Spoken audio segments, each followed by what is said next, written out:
বছর নামাজ পড়েনি, এটা কিভাবে কাজা করবে, এটা একটা জটিল বিষয়। মুসলমানদের ভিতরে দুটো মত। একটা মত হলো নামাজ এক ওয়াক্ত কাজা করলে সে কাফের হয়ে যাবে, এটা আহমদ ইবনে হাম্বলের প্রসিদ্ধ মত।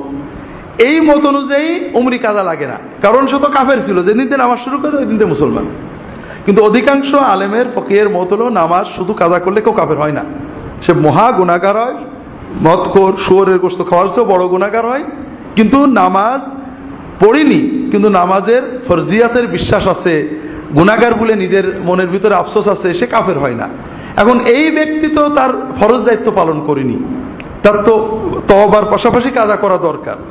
তবে দীর্ঘদিন 20 বছর পড়িনি, এইরকম মানুষ কিভাবে কি করবে, এটা নিয়ে অনেক ঝগড়াঝাটি গোলমাল আছে। পূর্ববর্তী আলেম ইমাম আহমদ ইবনে হাম্বল থেকে শেখ মোহাম্মদ নাসিরুদ্দিন আলবানী অনেকগুলো রেওয়ায়েত এনেছেন, যতই কাজা হোক আগে কাজাটা আদায় করে নেবে, 2 মাস 1 মাস শুধু কাজাই পড়বে, ফরজ আর কাজা এইভাবে শেষ করে নেবে। কিন্তু আমরা যদি 20 বছর কাজা করি, এটা তো সম্ভব না। এক্ষেত্রে যা পারেন কাজা করার চেষ্টা করবেন এবং তওবা করবেন।